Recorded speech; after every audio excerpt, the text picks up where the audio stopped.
Good night to the Belizean people at home and abroad. Tonight we bring you the 66th edition of Belizean Affairs. Sitting with me virtually as my co-host is the chairman, Mr. Roody, followed by my cousin, Mr. Leonard Brackett. With that said, let's go straight into our reading, followed by our prayer. Mr. Wade? Thank you, Greg, and thank you, Leonard, for you know being a part of this very prestigious show.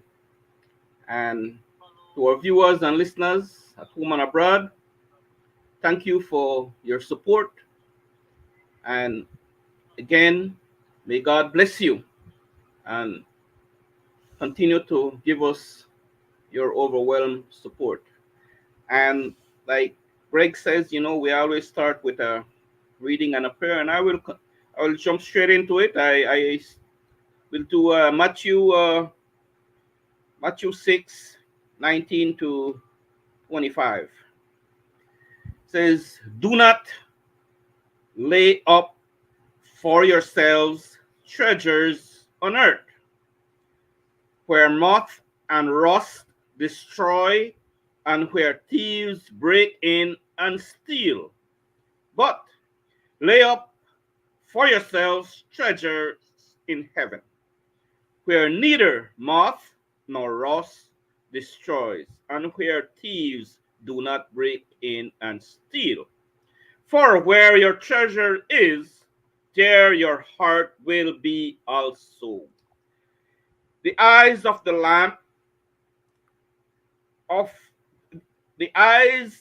lamp of the body. So, if your eyes is healthy, your whole body will be full of light. But if your eyes is bad, your whole body will be full of darkness. Then, if then the light in you is darkness, how great is the darkness?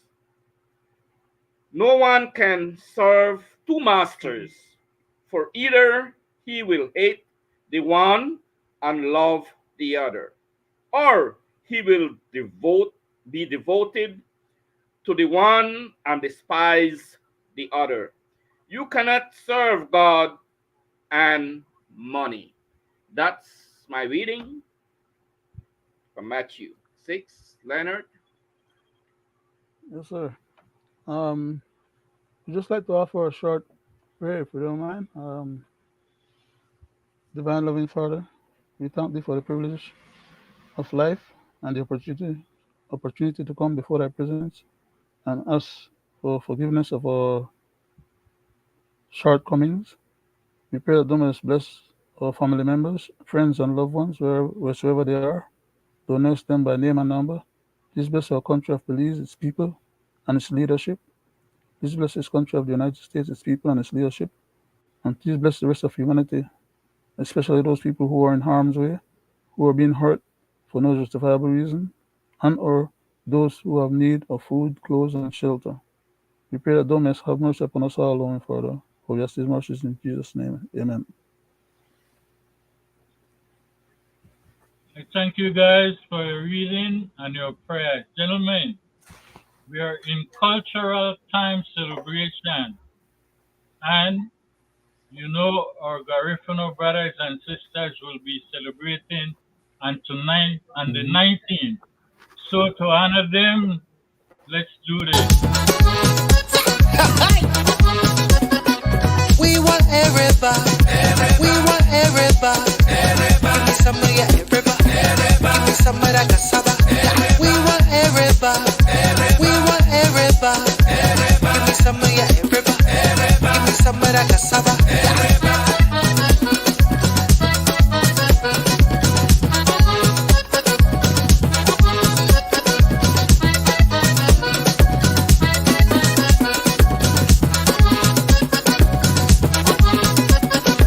Sunday morning, me wake up with me fish, make a cook to be hot. Sunday morning, Sunday evening. Next day me wake up, gone to market, they buy walking fish. How much is it? a pound. $1, $2, $3, $4, $4, $3, $2, $1. $1, $2, $3, $4, $4, $3, $2, $1. Oh yeah, out for Punta. Boss, yes. Yeah, if you was one.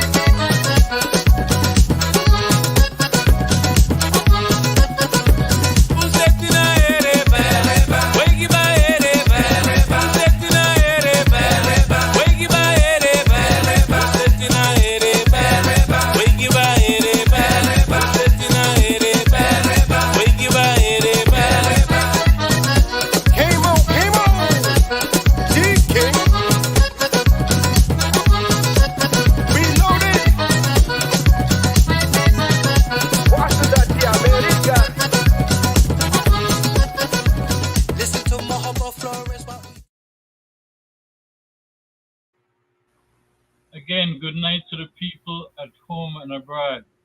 Mr. Chairman and my virtual host, my cousin, let's go to the first clip to hear what our Prime Minister had said so we can get to the bottom of what he's doing.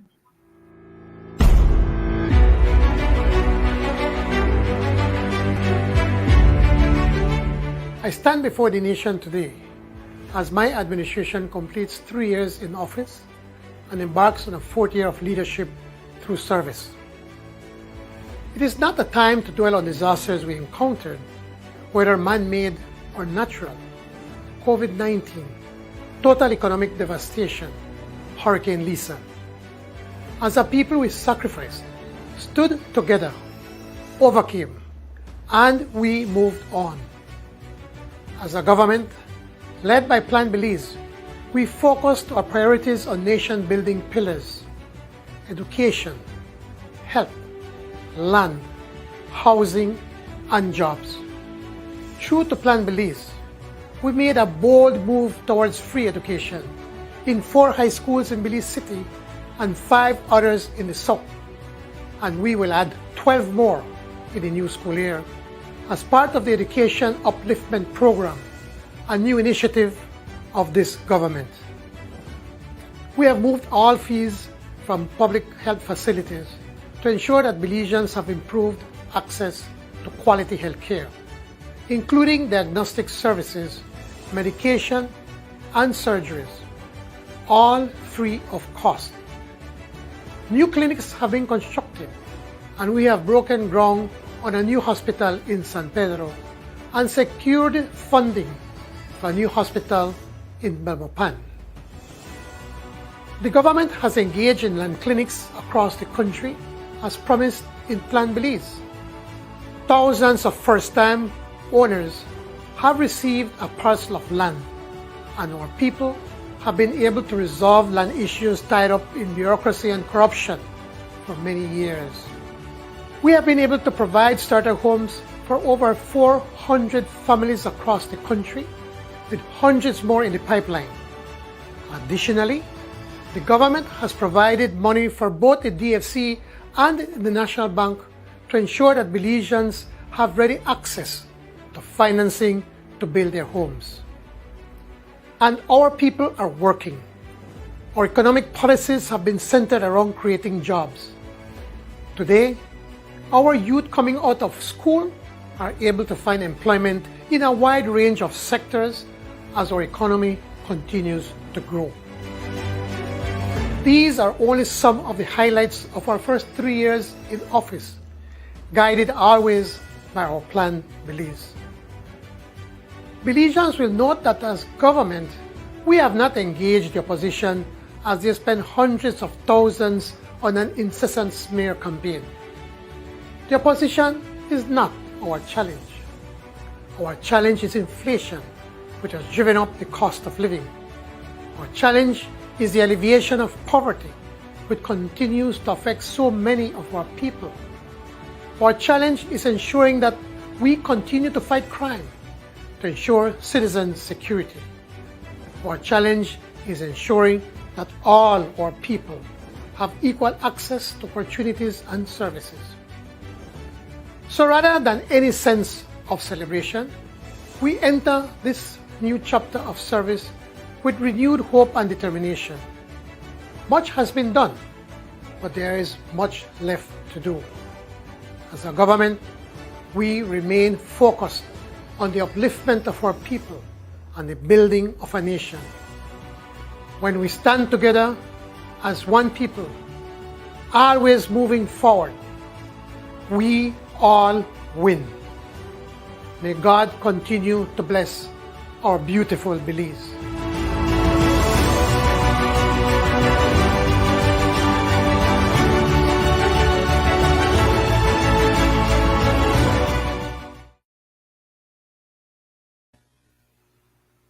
Mr. Chairman, I go to you first. Is this a campaign speech? If it is, I would like to first ask you, sir, elaborate on the hospitals for me.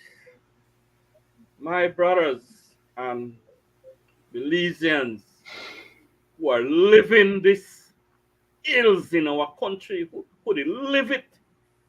Now, what do you think about what our Prime Minister had just said? Based on everything since that guy got elected as the Prime Minister of this country and his party get into power, everything he had said was all lies in my personal view, and I am living it. Now, that's my people. It's in my view and what I know about these people, they are campaigning. They are campaigning, right? Campaigning on the people's assets, the people's money, taxpayers' money. Campaigning. Want to win an election on all the little bogus commercials. That's a commercial. Man, talk about everybody who have good health care, right? Listen what he says about health care. You know, I touched that subject because it's very dear to me, that and jobs. Very dear to me. He mentioned he providing jobs. What kind of job is this man providing? His government providing?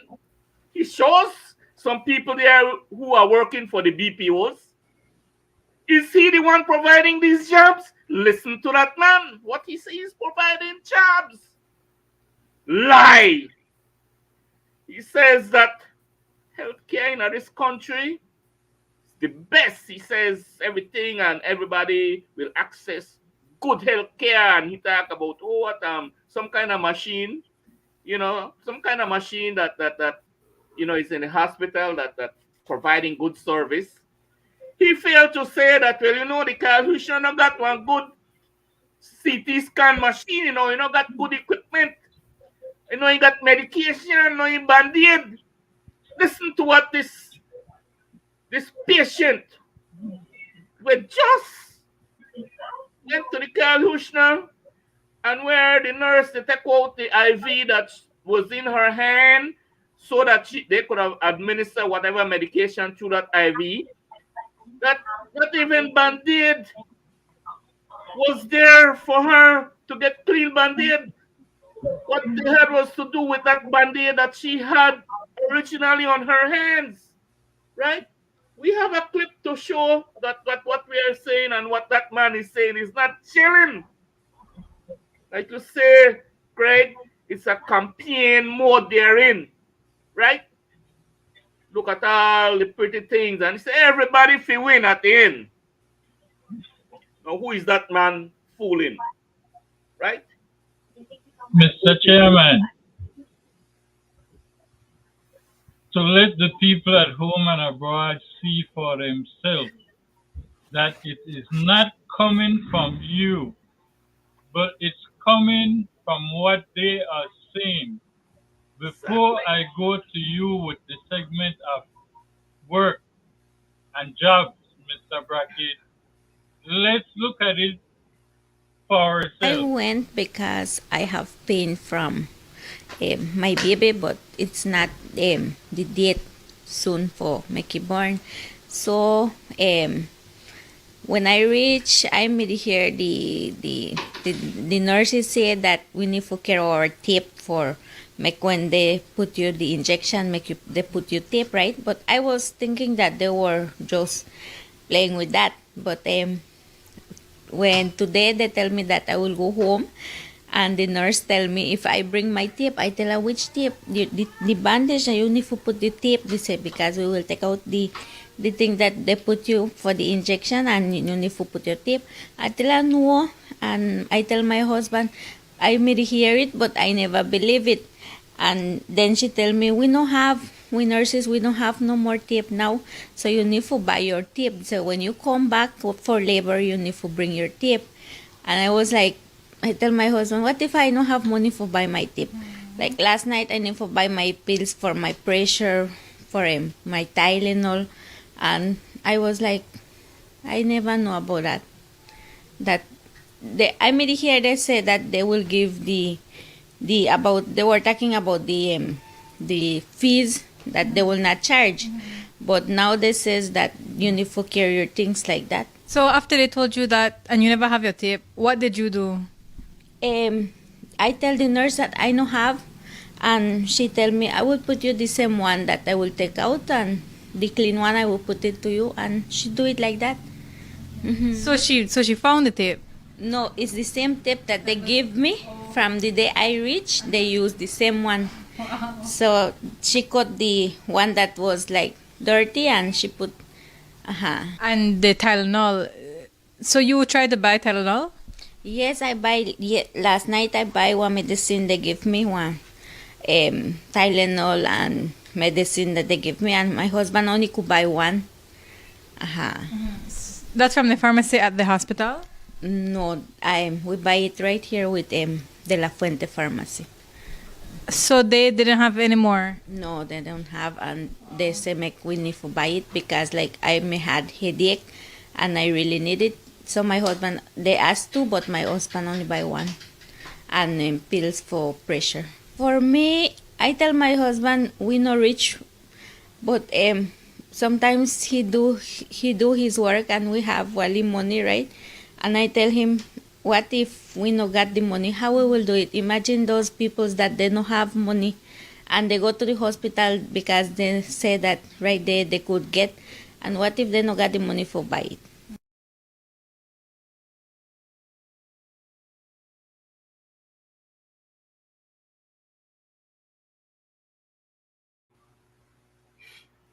See? Mr. Chairman and people at home and abroad, you said a mouthful. Right and the money. Now, Mr. Brackett, the question to you is, past and present government, can you tell me any long-term job that they have created? Well, from what I can tell, they have not even created a long-term job for themselves because I I'm almost certain. I say almost because I'm qualifying by saying almost because any card could play any day. But I'm almost certain that this particular government in power came in with a substantive numerical mandate. And by the time the election is called, whenever they decide to call it, which I don't think they're going to call it early because they get a sense of the state of the mind of the people. So they're going to hang in there as long as they want. But when they call the election, I don't think they'll survive too long. So if they're not to create long-term jobs for themselves by doing the right thing on behalf of the people and try to stay in office long, like the previous administration did, how can anybody claim that they will be creating any long-term jobs for anybody else? They're not developing any factories and things that will provide jobs for people or long-term jobs. They're depending right now on the BPO 8,000 plus people that they're hiring to help our economy moving forward. If they 8,000 plus people never may get hired by BPO, you think the man may have the gall to come to you and to tell you that his unemployment numbers shows that they're 2 point something% unemployment? Even with the 8,000 BPO workers, them having an opportunity to earn their own daily living.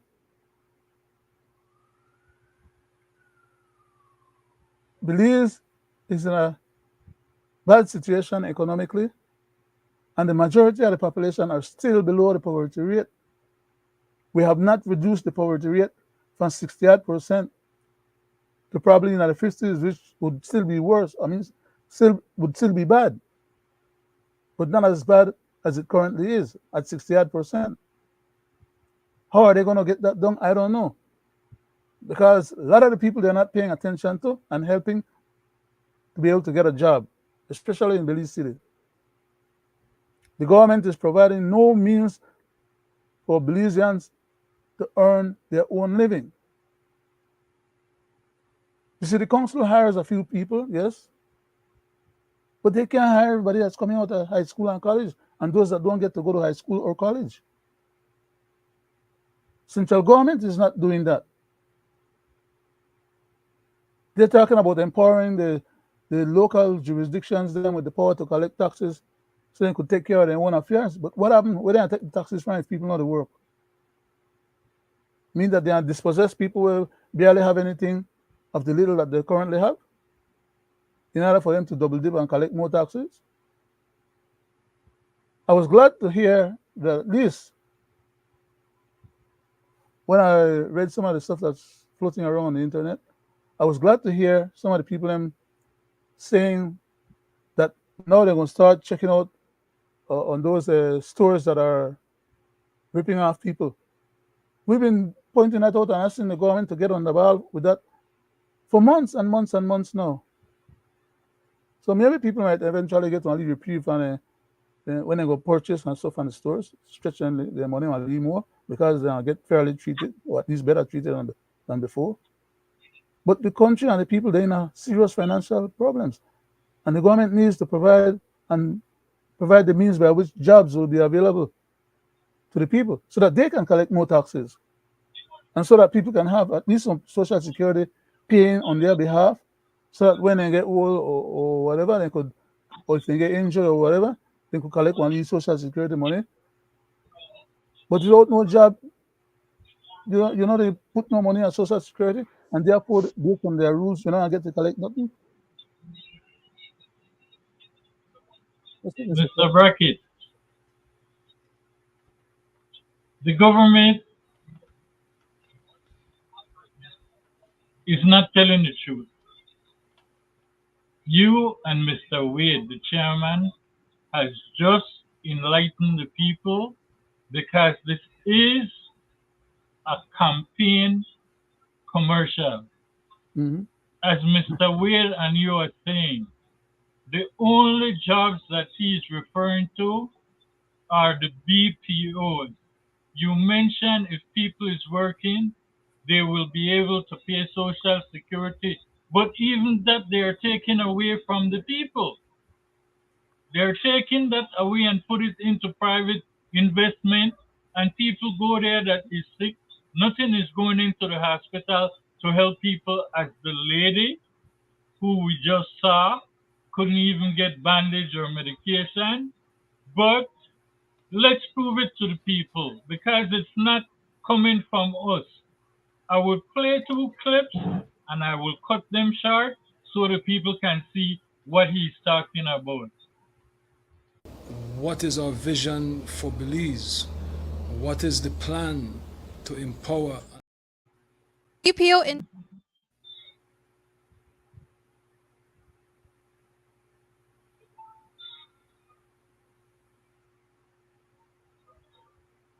BPO industry has exploded in Belize with a continuous intake of call center agents over the years, particularly at Transparent BPO. This led the company to commence construction of a second building at their Philip Goldson Highway campus just 18 months ago. And last Friday, the new office building, named Seaside 2, was officially inaugurated in the presence of the Prime Minister.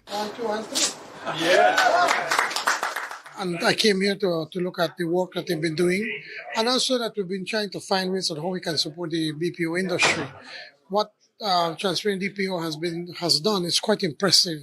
When you look at the facilities, they're modern, they are comfortable, they use the latest technology for their employees, and provide a lot of support for them. So I think it's something that is a good example of what a BPO is supposed to represent here in Belize. 14 years ago, when the company first came to Belize, they began with only 30 employees. Now they're on their way to 2,000. Senior VP Rob Johnson told us how fulfilling it has been to witness. Gentlemen and people at home and abroad, you heard the first clip. The Prime Minister said he wants to see how he can help them. Let's go to the second. Ready Call Center was the first business process outsourcing company to have established this service in Belize. It has grown to have branches in several parts of the country. An inaugural ceremony for the opening of a center in Dangriga will boost economic activity in the culture capital. We are very pleased to be the pioneers of the industry. At that point, we were not thinking that we were creating an industry in the country. We thought we were just opening a business. And now we are very proud to know that it became an industry and is helping the economy of the country. Dangriga is the last office that we just opened. We are already having presence in 4 different districts in the country. We are in Belize City, in Orange Walk, Cayo, now Dangriga, and we don't know what is next, but our commitment as a company is to offer opportunities to Belizeans countrywide. So don't be surprised that next move might be any of the other districts that we still have pending for the BPO benefit of the community. The Dangriga branch is opening with 150 employees at this time, but RCC BPO.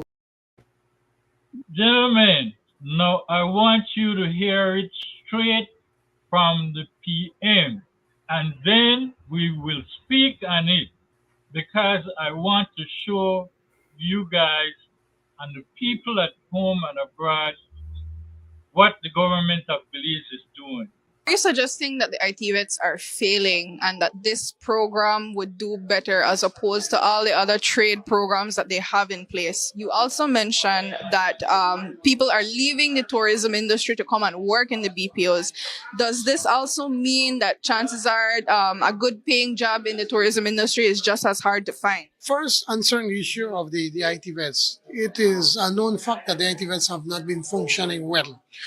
With the exception of the Orange Walk IT vet, and I always invite people to go and take a look at what has been done in Orange Walk. You will think you're in a campus in the United States. But even if something is working well, it doesn't mean you can't find other opportunities.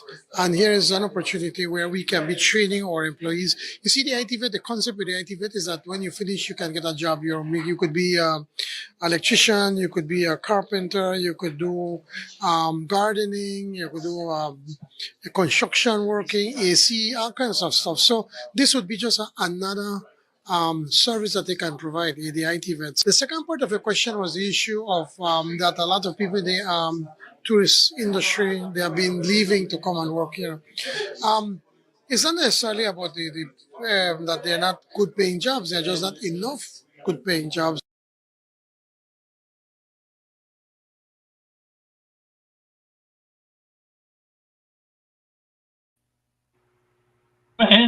The Prime Minister said it there himself. There are not enough good paying jobs. But yet in his campaign commercial, he stated that he's creating jobs for graduates, and they are doing all this. It falls right back to what you said, Mr. Wade. He's taking the BPO. He wants to use the IT vet to train individuals to go work in the BPO. Mr. Brackett, let me hear you on that. It was my understanding that the BPO were doing their own training. They know their own field, and they hire the individuals, train them, because the BPO is not only just an industry of one particular mode of operation. It's a wide industry that covers a whole lot of different activities. So the Prime Minister is double talking when he makes reference to the IT vet not fulfilling or producing people that will be able to succeed in their careers. And therefore, they want the IT vet to take over the responsibility for training the BPO employees, which means that the BPO industry will have their employees trained at the public expense, because the IT vet is a public institution, right? Am I right or am I wrong? Right on that. Is to train people so that they can acquire skills and become productive citizens or productive members of the society. So why do we need to take up from the BPO, who are currently and had been doing their own training of their employees? Why do we need to saddle that on our backs? Instead of encouraging them to continue doing what they've been doing successfully at that, why don't we just try and make the effort of the IT vet more successful by sponsoring it and by having liaison members to look out for the students when they're looking to graduate in different fields, to be in contact with different people in those particular fields or industries, so that they can streamline those individuals from training into a work environment. The government could do that. All it takes is a little bit of insight and a few dollars from the government budget to sponsor a few people who will be in charge of connecting these potential employees to potential employers.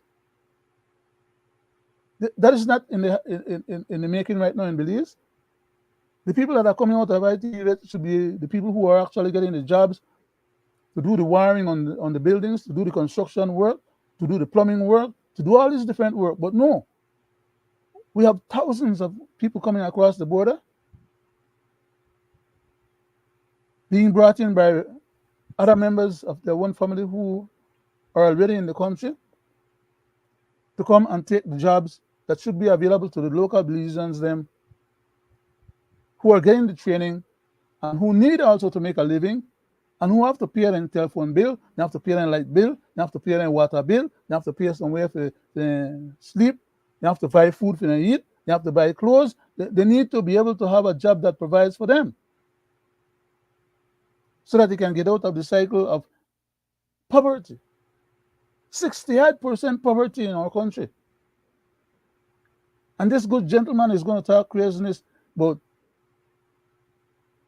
taking away the resources that should be made available to widen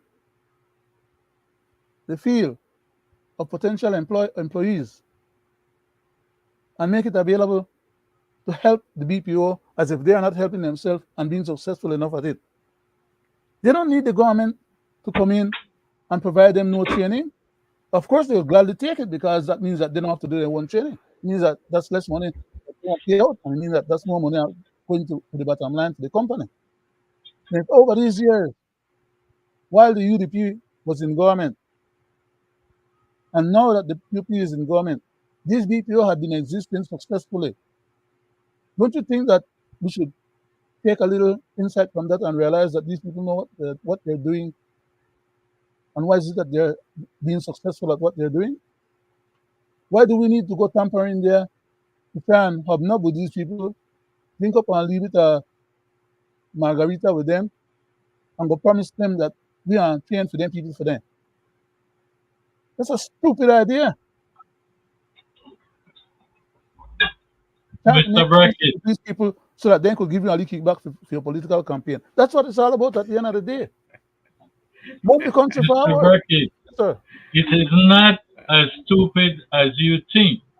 Because what he's trying to do, if the BPO stop training, it means who wants to go work there going to ITVET will have to pay. They will have to pay for the service so that they can get employed by the BPO. They will pay for the training. Mr. Wade, let me hear you So, quickly on that so that I right. can go to But the then, other but segment. then, Greg, Uh-huh. it's not just only stupid. Then it's stupider. I mean, Brother, would I not be appropriate But that is his speculating that very. intention. it's actually stupider then? That is his intention. Bunch of So idiots, Guys, man. let Go ahead, Mr. Weird. go Sorry, ahead, guys, Mr. Wade. this picture that he's painting, because it's a picture, it's just a picture he's painting for his campaign gimmick, right? claiming How other people's dare this successes as man his will have the own. taxpayers to be burdened by have to pay what the BPO should be doing, should be paying to train, right? But No, they're I already doing that. wonder. They're already doing that. I could imagine where that money is going to kick back to. That money that you understand the economics what I'm trying to say, right?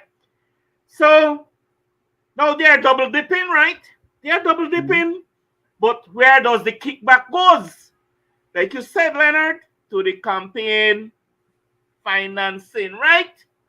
It's Nothing obvious. but that. Now, It's for the obvious. record, I want to say that we are not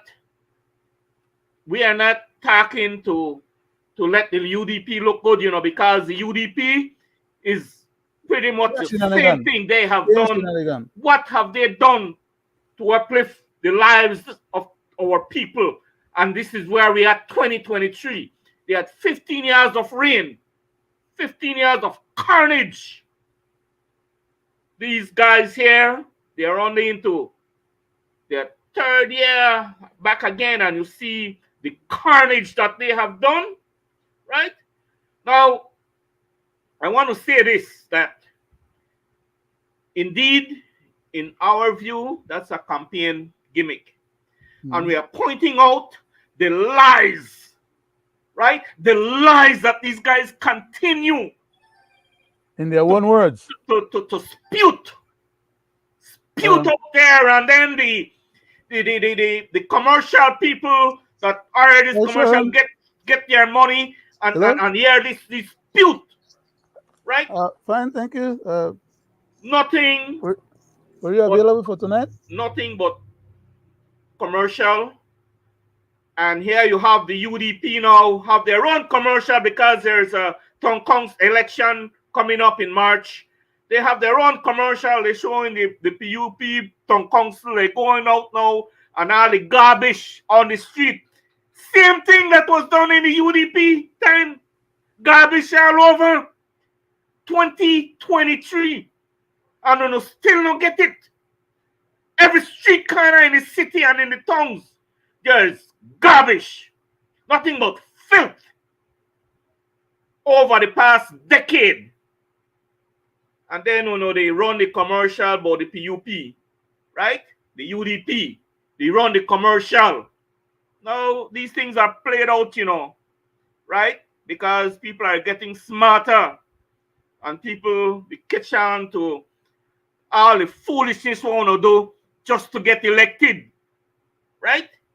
So, Greg and Leonard, like I say, people need to wake up, man, right? And we point out the lies that comes out these guys' mouth continuously. A country that is at inflation rate of nearly 5%, right? Inflation.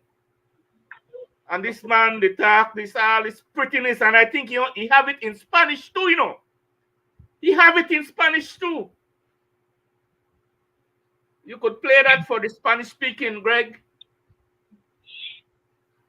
Gentlemen, we have sat on this platform on more than one occasion Greg, And we have mentioned, Go ahead. Greg, I have Sharon on here. She's asking me to send her a link. So Okay, just give her sure. a Go ahead. chance. Yeah. Go ahead. No? Mhm. Yes, we have mentioned, I have mentioned personally how the government of Belize is discriminative.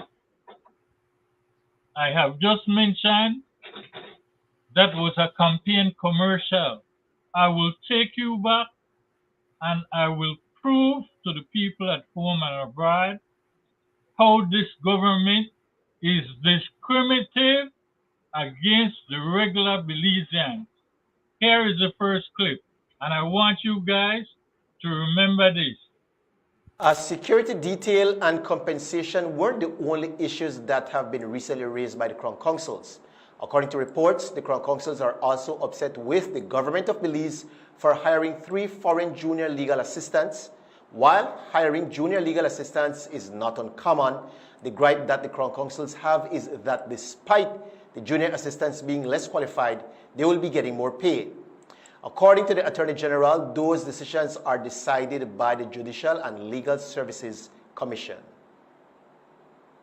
And as you well know, we are in a climate where there's constitutional reform, and so it's important for citizens to appreciate constitution and the separation of powers. So issues relating to employment of judicial and legal officers, their terms of conditions, that is done by the Judicial and Legal Services Commission.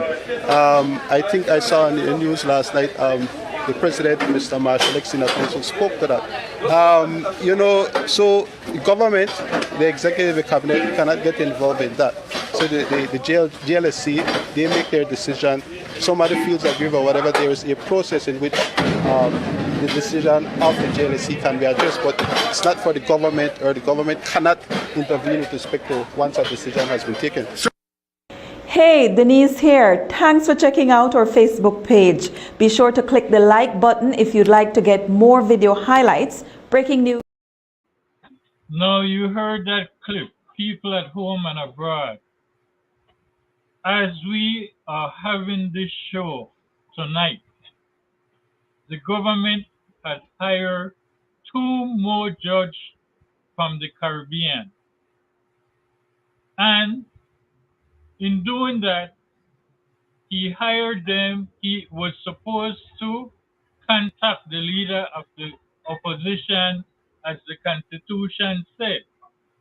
But what they did is they only sent him a letter. And I will show you where discrimination is coming in. That is 2 judges in the judicial department. Okay, with that said, listen to this piece here. Listen to this other The Attorney General right now is speaking to some senior attorneys that we believe can be the chair of the commission.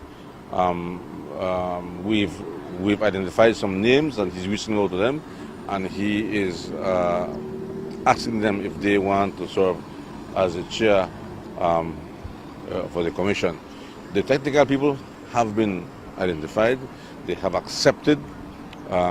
We have met with them already. We have had 2 meetings, and we have a 3rd meeting just for logistics, for them to come to Belize and start working. So right now we are on the chair, working, identifying the chair, and once we do that, we're moving ahead. So the technical individuals, are we talking about members from outside Belize? Yes, they are foreigners. Right. And this would be persons who know about sugar industry? Absolutely.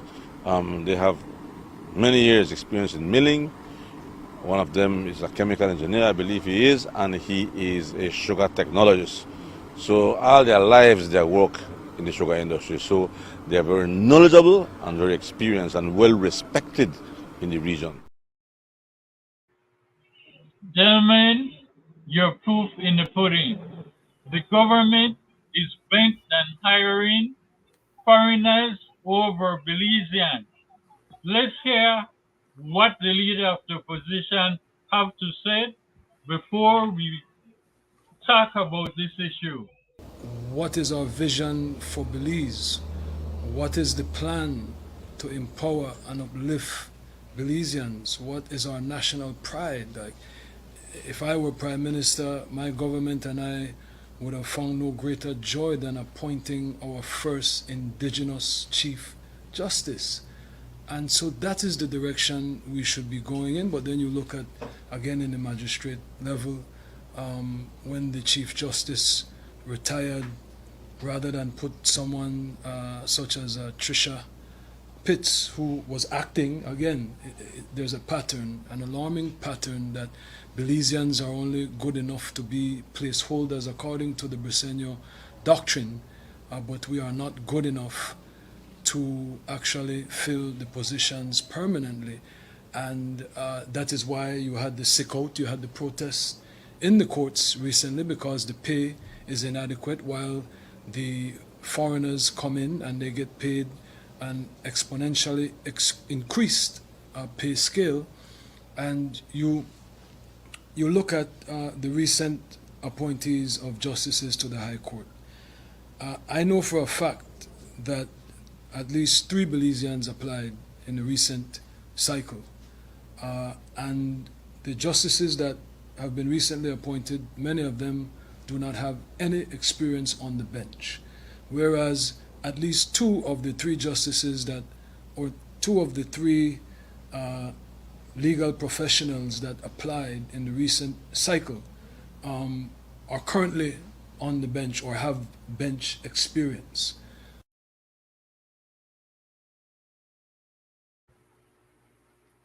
Gentlemen, Can I is take that one? the government of Belize discriminating? Mr. Chairman, can I take that one? Go ahead, Leonard. For us, the Belizean people, to really understand what's going on behind the scene, we can't take just only what we're seeing on the front end, or what is being told to us, as for granted. Let's get her in. Sorry. Let's get her in. Yeah, let's get Sharon in. Yeah. Just give me a second. No, you lost her. No. I just had her. Oh, and I take her off, maybe. Please, yeah. I'm adding her. Okay. Okay, she's there. Good night, Sharon. Sorry about that. Good night. Sorry Good about night, that, Miss Lee. Good night, everybody. Good night, Okay. Sharon. Nice to have you. I know my foot shot tonight. Back to the point, for in the interest of continuity for the viewers, because we're in the middle of something else just now, Sharon, and we stopped because we didn't want to have you sit in the background for too long, no? Since Yes. the program was already running. So just like to apologize to the viewers and for them to be patient with us as we move the bits and pieces and maximize our options. Great. I was saying earlier, as regards to an answer to the question, that whether or not Belizeans are being marginalized, the answer to that question is yes. And it is not by accident or just basic oversight. It is a deliberate process. I'll point out, for example, when we had the opportunity to appoint the Chief Justice, Acting Chief Justice Arana, as a Chief Justice, a local Belizean person, she was pushed aside. Apparently, she didn't come off or appear to be good enough for them. After they pushed her aside, did they offer at least a compromise to the lady's long trajectory of legal effort on behalf of her country as a patriot in our country? Did they offer her the option or the opportunity to at least be included as one of our, if not as the Supreme Court Chief Justice, at least as one of the appellate court as a compromise? Neither was that offered to her. They just wanted her out of the way. And I'll explain why. She's too good for the job. She knows her way around. She's competent, capable, and she understands the law. She understands our Constitution, and their intent was to help people who would side with their constitutional derogation efforts and not apply our law the way it is intended to be applied. Why are they having, not that we haven't had these individuals, consuls from abroad before, or even judges from abroad before. We have always had that. That's part of, but not to the exclusion of our local Belizean people who also need a job. We have over 100 lawyers that are competent and capable to take up any of these judgeship positions. Why aren't they offered the opportunity? I'll explain to you why they go and get the people in from abroad to come and be the judges. They despise our local people's knowledge and ability to be able to put them in their place and cite the laws that will keep them in their place. What they want is someone who comes in and is beholden to them for having hired them from abroad, giving them the good salaries better than our local people, giving them the perks that our local people are not getting. And then they will read the laws and interpret the laws based on how the government wants the laws to be interpreted. That's what's happening behind the scene. That's not what's been told to the general public. But if you're able to add the dots, you'll be able to come up to the point where you understand the mechanics of these things that are happening behind the scene. It's not accidental. It's deliberate. It's a deliberate process of marginalizing our own local Belizeans, while at the same time, they're trying to aggregate and exercise powers unto themselves, powers that they don't necessarily are duly empowered or entitled to. Why couldn't they have chosen a couple of our top mind lawyers then? At least some of those who are maybe ready to be retired. Okay? You have many lawyers who have their own legal services and they're at a point of almost ready to retire. And they bring a wealth of experience and knowledge. That's not what these guys are after. These guys want somebody who is beholden to them and will not rule against any government when the government decides to take a matter to court, to have the issues being struck down, like what happened the other day with Justice, I think the name is Fenari or Fenari, I don't remember. But I don't want to butcher the person's name.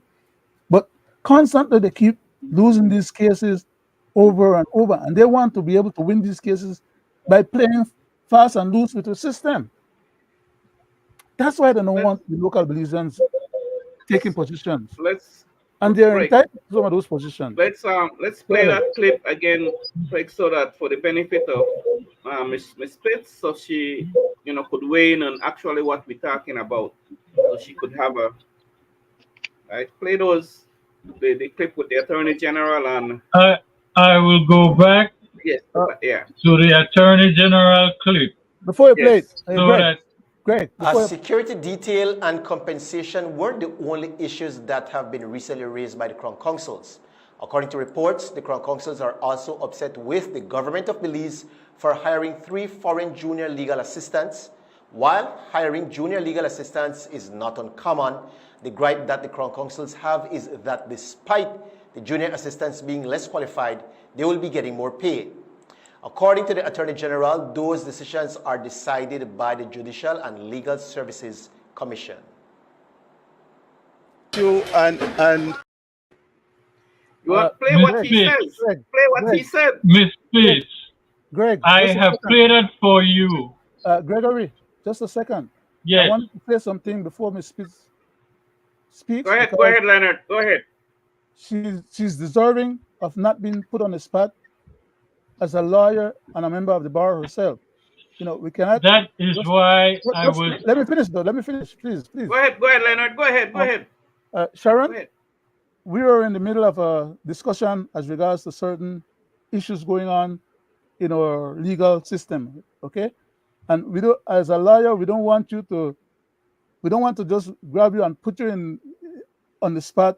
We'd like for you to just articulate and contribute as much as you feel comfortable enough to give us on our program, but we don't want to leave the burden on your shoulder as a registered member of the bar to have to stipulate things that maybe we might be stipulating out here on our own, that you might have a problem or would end up with a problem with. I don't know if I'm speaking clear enough to get the point that I'm trying to get across. I would just say that with respect to the matter, more than anything else, I'm a Belizean. I'm an officer of the court. And,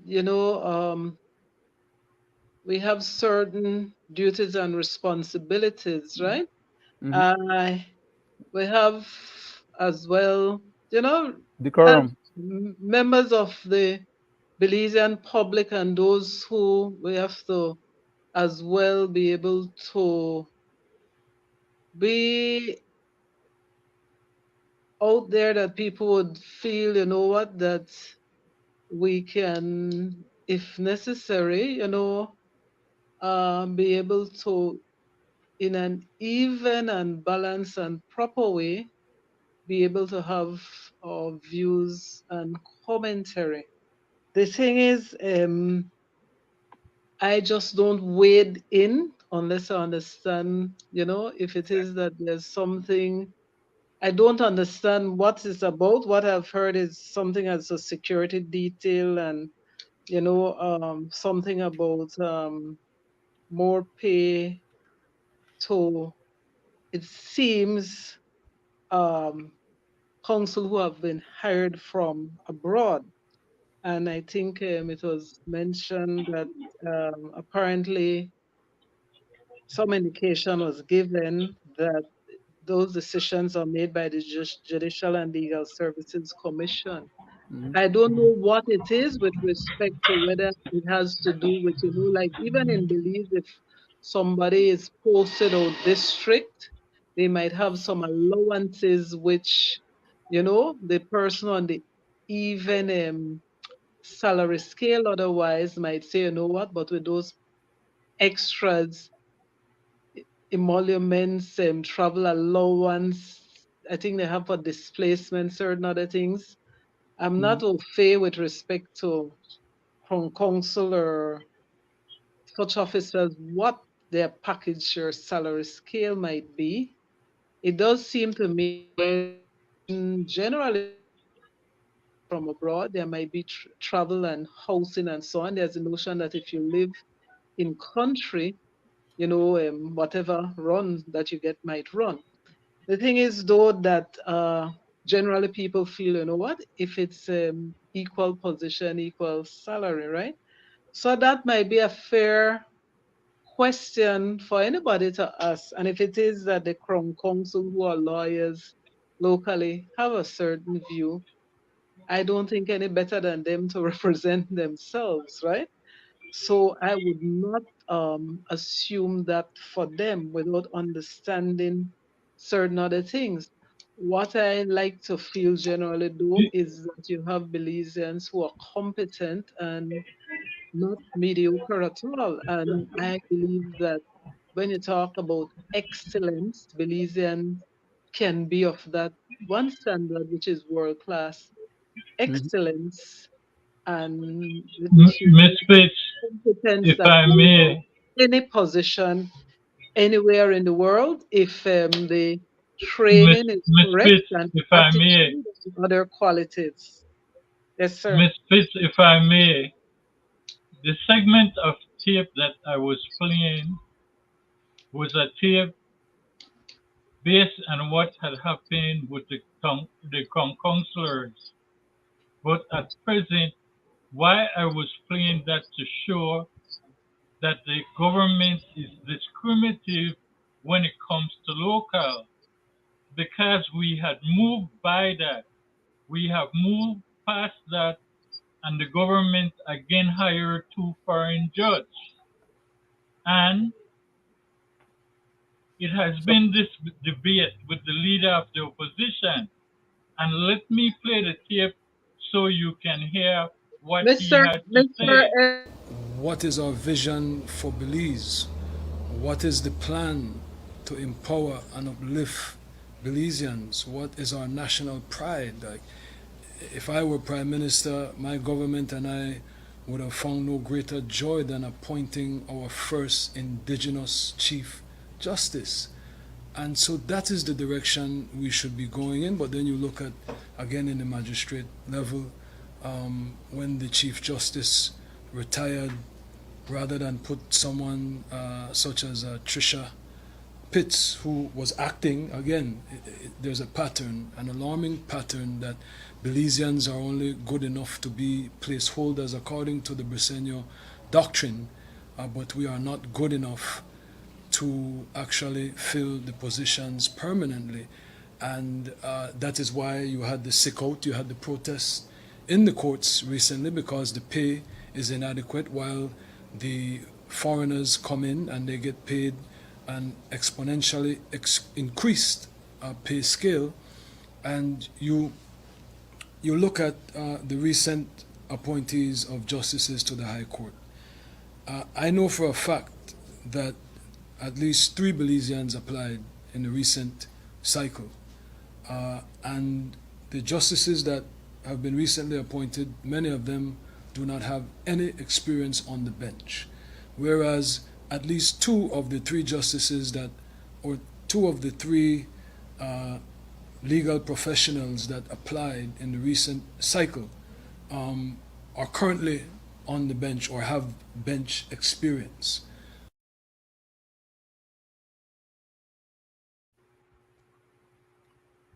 The wisdom of it, Mr. Greg, is that you played a tape by the leader of the opposition, and a segment rather, and you played a segment by, I think, one of the persons on the government side, no? I repeating, no, I would not wade into that without understanding where they're coming from.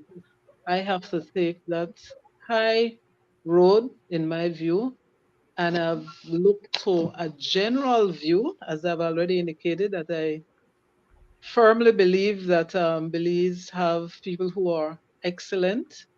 Belize as a country has needs. We have recruited from the judiciary, and we will continue, it seems, to recruit, just as Belizeans are recruited from here to elsewhere. So that's a part of what would fall into our worldview, that people with capacities and competence, you know, from whatever profession, can function and perform and serve, right, at excellent level wherever placed. With respect to the selection and placement and so on, I would not, because a leader of opposition has made certain statements, adopt them as my own. And I would say I have my own mind, my own view, and I understand prudence, that I might not know all of the workings. There is a Judicial and Legal Services Commission, and without more, if I don't know the inner workings, I would want to assume that they have to be proper and there are proper processes. And I will say that with respect to the Crown Council, that they, it seemed to me, are best suited to speak for themselves. As a Belizean generally, I always am for the best interest of Belize.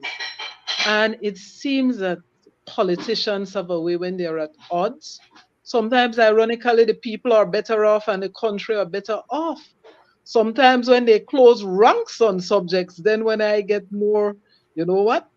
The why them song like Chemba Bati, or sorry, Chemba behind, that's what we think. Chemba Batam. So really and truly, we're in a country where there's, you know, a certain ability for politicians with respect to policies of state on the government side. And government is not only made up of government, there's a majority and there's a minority. The part that forms the government, so to speak, in terms of the majority, and as well the opposition in our system. So that when representatives of both sides speak, then you know what, they have their views. But really and truly, I am not somebody who will line up behind politicians at all. I like to have my own view. And sometimes it is that unless I can have an understanding of a process and what would have resulted, I have to abide by saying, you know what, this is what has presented. And I'm saying by way of what is functioning, right? And I have no personal viewpoint. If I can't just adapt somebody's viewpoint from either side. Really and truly, I just have to rely on that whole position of mine that Miss Faith, Belizean Miss can Faith, perform and function anywhere in the world if given a chance, when we put our minds to it, when we put discipline to it. And, we're well people May, when you do mischief may, and other things may, aside. may I weigh in on that point? Mhm. Can I weigh in on that point, Mr. Chairman? Yes, sir. Mr. Chairman, thank you very much. Go ahead, Leonard.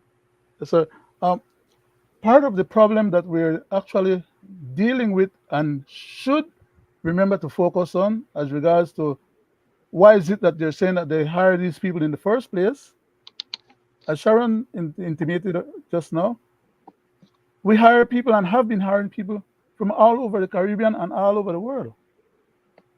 So, there's no problem with that. The issue is the Attorney General stipulated that because the Judiciary Committee is the one that makes the determination for the salary of the expatriates them or the people them that come and work for us, the crown councils them that come from abroad, they decide that. It's not the government that decides that. It's the government that provides the budget for the committee to pay these people. So if the government is providing a budget for the committee to pay these people at a higher price than they're paying Belizeans without benefits, I'm just talking about right straight off the top, the salaries should be commensurate with the levels, different levels, grade 1, grade 2, whatever. They should be very close to each other, not so high above to the point where the local Belizeans feel like they are getting a less salary than the councils who are coming from abroad. And then in addition to that, the local Belizeans are not getting any additional stipends or extras, but the councils have to get extras, like for maintenance of a home because they're coming from abroad, transportation, and many other. I mean, there are literally a half a dozen different items. So by the time you set up in the budget to compensate a salary for the person that's coming from outside, it's almost 1.5 to 2 times the salary of a local Belizean who doesn't get all these other stipends. So how can anybody justify saying that it's cheaper to hire and better to hire outside than to hire locally? I'm trying to explain the behind-the-scene rationale for what happens and why it happens. Well, If Leonard, it's a matter of economics, they would hire the local Belizeans. yes. But it's not the You're economics so driving it. you're so right on that, Leonard. I excuse me, guys. Right, like I want to just put in my little 2 cents. Right, I don't know. Right, isn't there any qualified people in Belize? A lot. Right, that they We have have to over 100 go of them right now. elsewhere. Knowing the financial constraint the country is in, right? And knowing that you're gonna bring, you're gonna bring people from abroad, from other countries to interpret our laws, our constitution, our, you know, so who? Greg, you want to just unmute your mic there a little bit there, okay? I want to say this that they need to stop doing that though, because it's a repetitious cycle. In my view, that when a government sit, when a PUP government sit, they try to get all their ducks in a row so that if they fall off the chair, they don't get hurt. That these people that they have there selected will lift them up. Past and present government does the same thing, right? So my thing is that, you know, I think it's a slap in the Belizean Belizeans face that are qualified for these appointments. They need to stop do that. I think that we need our own people that are feeling what our people are feeling, that are seeing what our people are seeing. Mr. Chair, Mr. Chairman, the problem really is that the Belizean people need to be given opportunities so that they can grow. Exactly. So that's There's my nothing wrong thing, to hire the guys. people. There's Yes. nothing wrong to hire the people as we have been doing before. I might The be problem now wrong. is that they do it to the exclusion of leaving the Belizeans alone. Gentlemen, I might be wrong. let I me want Sharon to continue what she was saying though. let me answer this question for you guys. Why I will not speak about the salaries of these individuals. I specify that I believe the government is being discriminative because when it comes to employment and the people of Belize, the educational level, the Attorney General already proved the Prime Minister wrong when he got up and said on national TV that he wants to talk to the people in Canada and Taiwan to send the people back that go study over there because they are taking all the good people who are qualified. To answer the question, I'm specifying I believe that the government should be able to hire Belizean national because if I move away from the judiciary and we go to the sugar department and I will play the clip, it is also foreigners. Let's hear The the Attorney clip. General right now is speaking to some senior attorneys that we believe can be the chair of the commission.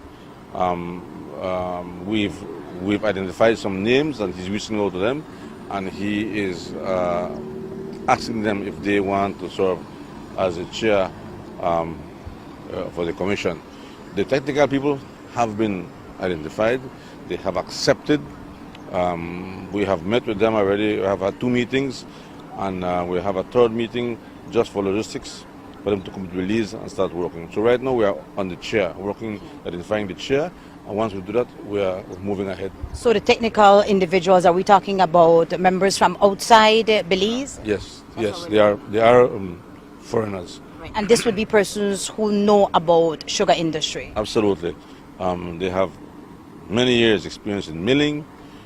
One of them is a chemical engineer, I believe he is, and he is a sugar technologist. So all their lives they work in the sugar industry. So they are very knowledgeable and very experienced and well respected in the region.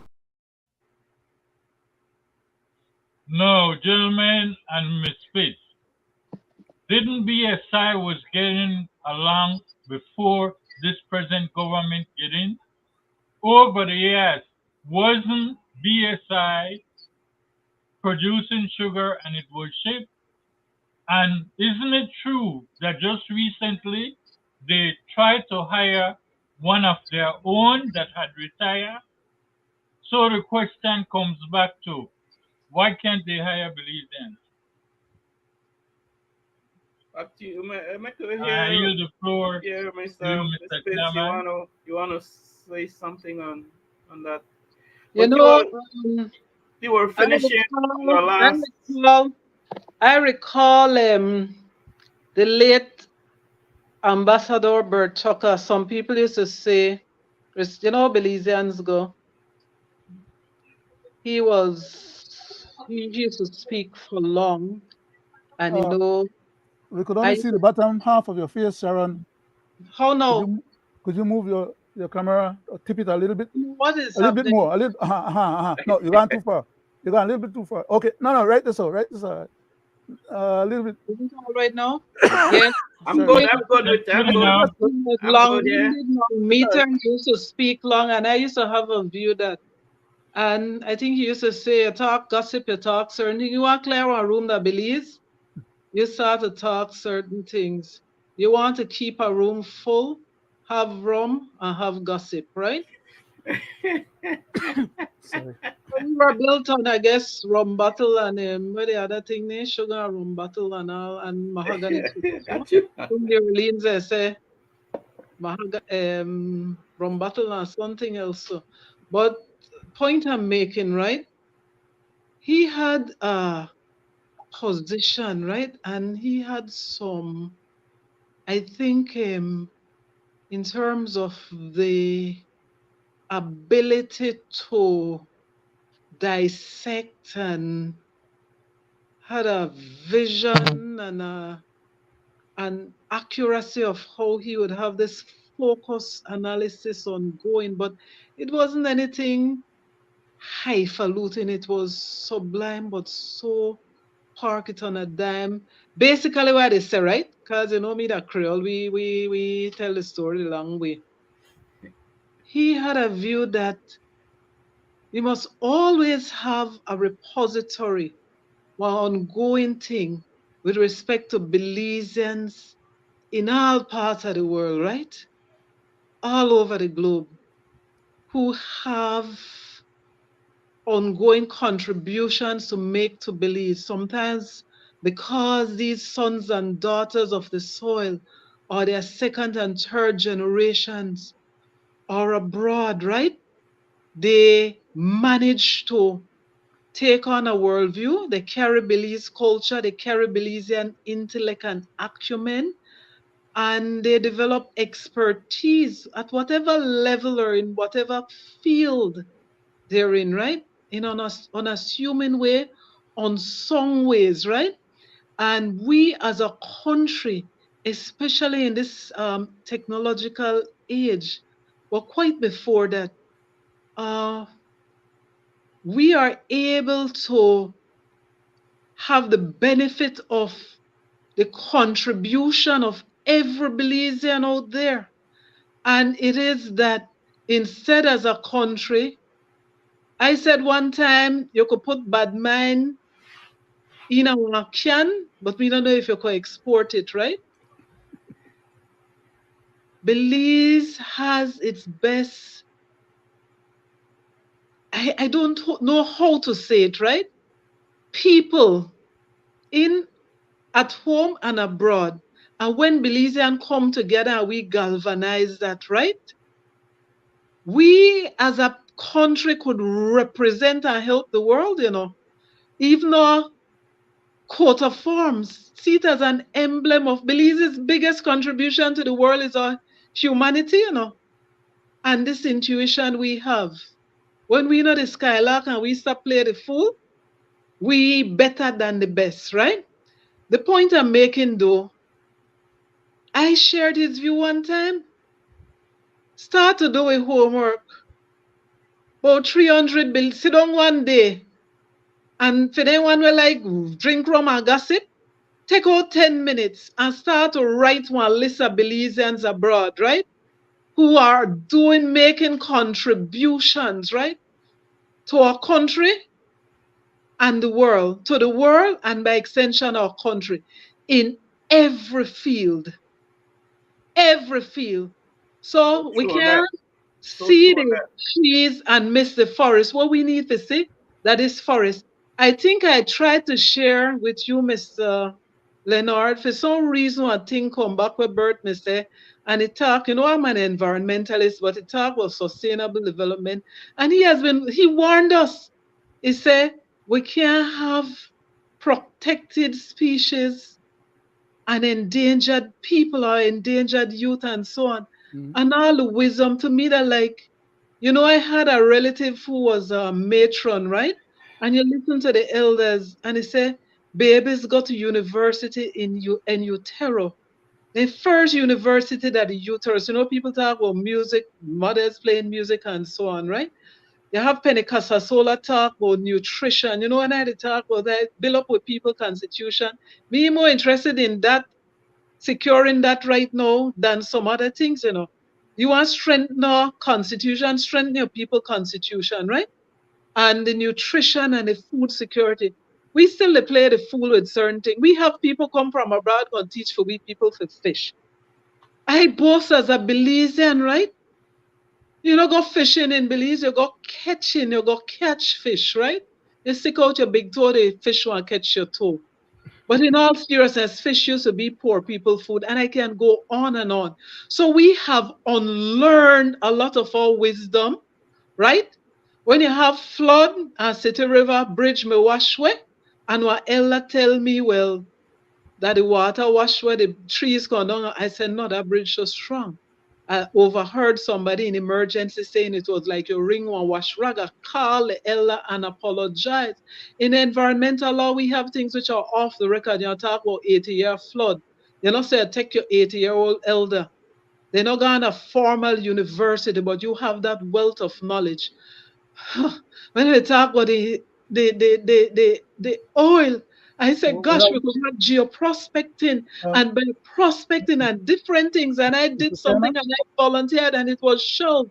And really and truly, as citizens, And 8 more these minutes. are people's participation. I want to finish by saying, no, I am jotted down a lady's name and I'll yield the rest of time. Penny sent from England. Nadia Katus, ne fair weather. If we ever read about a lady from operatic breaking the glass BBC midnight, she celebrated her 99th birthday the 2nd of November. She was a signaler, volunteered World War II, educated just about everything. And if you read her life story, which is ongoing, I have called seeds. I have called seeds. Why haven't we done the pilgrimage? You know, when I ask you if you want to on a bus to sit down by somebody for 5 minutes, give me Penny Casasola, relative to Henry Fairweather, who had the pleasure of being at his mahogany farm with my children. Give me them people. The man will open up the border, right? The mahogany man. Why aren't we listening to those people, right? Give me Leela Vernon. When she talk of find the agenda for with people, Sharon girl, you say and sing and dance and whine ways and who say Creole not got culture. I did tell you, she thinks so fast. She try talk as fast as she think. I don't want to say nothing more. Right? And those people, you cannot pay them. You have people who came back to Belize. When I did my program, I was on the first plane, first trip back straight to Belize. We have people who, just by virtue of their presence in Belize, right? But we have patriotic people abroad. We have world-class people abroad. Thank you. We have world-class people at home. So I would say the talent bank out there, the people who are contributing, right? Right? COVID never teach me certain things. Okay. Thank you, Sharon. Leonard, you have 2 minutes. So yes, sir. I just wanted to close off by saying when the attorney or new attorney general, let me just put it like this so people can understand the context of what I'm trying to say. When our new attorney general stipulated that the legal commission is the one that determines the salary and that is not the government that determines that salary, unlike the government determining the salary of our local Belizean councils or local legal support.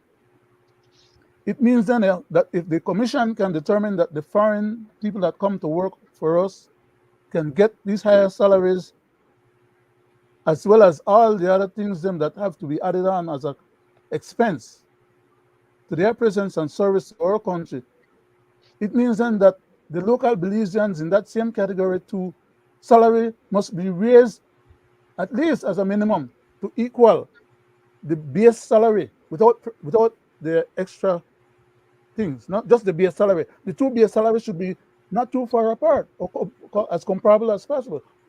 And the Attorney General was not apparently recognizing that as the fact or the point that the people were trying to stay away from the work on or protest or pointing out. They need to attend to these matters. Belizeans need to eat and feed and get benefits and get opportunities. How they can grow, how they can get to the next level if they are not given the opportunities. That's all that needs to be attended to. And the gentleman was not attending to it that way. He was dismissing it because he was saying, well, that's not the government's prerogative. That's somebody else's prerogative. Thank you. Thank you, Leonard. You're welcome, sir. Thank you, Ms. Spitz, for your warm contribution. And I'll take 2 minutes, Greg, and I'll yield the rest of 3 minutes to you. 3 minutes left. Right. I end by saying, that, I'm always an advocate for our poor and less fortunate Belizean. And I'm always, for my people and my country. I will always advocate, right? And anything that affect those agenda, I'll speak on it, because, it's only right, the right thing to do. And I close by saying, life in this country is really hard, really hard. Although the nice picture that the politicians paint out there for their own agenda for whatever reason, they paint that picture that the world can see that Belize is everything is good, people are living good, and the people back home, they paint that picture and who grab it and bite it and digest it and but man, I think that these guys have to get a grip on themselves, man, right? Because as we speak, we have children going to bed without anything to eat. I wonder if these guys realize that, and I'm being true, sad, right? So sad. And see how they come. That's the thing that irks me, right? How they come and paint all that nice picture, right? Just for someone to like them, although they know they're spewing out venom, right? This thing gotta stop, man, right? And like the man says in El Salvador, there's enough money for a nation because of all the taxes and everything that comes in. And people could live good and things could happen good to people and the nation if you don't steal the money. Just put it where it should go. If it should go in health, put it in health. It should equip the judicial Mr. Chairman, could you acknowledge the viewer? We have a viewer comment I haven't before we finish. I haven't seen it, Leonard. So, it's okay. Yeah. Maybe but Greg. Again, maybe when Greg, I would like to, acknowledge our viewers and listeners, both at home and abroad, the ones that support us. I thank them from the bottom of my heart, and I call on more Belizeans to be more active and more vocal and speak out on issues that are affecting our country and our people. The diaspora, speak out, my people. Speak out, right? Call these people out for who they are when they come visit Uno Man. Tell them the ills, right? Please. We're under 1 minute, Mr. Chairman. I don't know if you want to get that to Greg. Thank you. Greg will get the response. It's so passionate, but I would like to say that I hope that government can stop discriminate against the Belizean people. Yes. We have individuals out there, learned women and men who have spent years studying law, that has given them their all and have come back who can sit on a bench and can do justice. Mhm.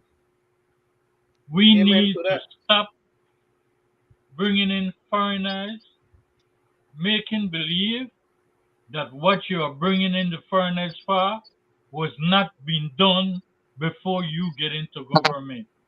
Because BSI and ASR was running quite well before this government get into power.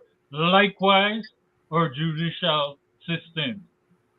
It's only when you get in and you are using executive powers and not having government run in the different branches that we are having this problem.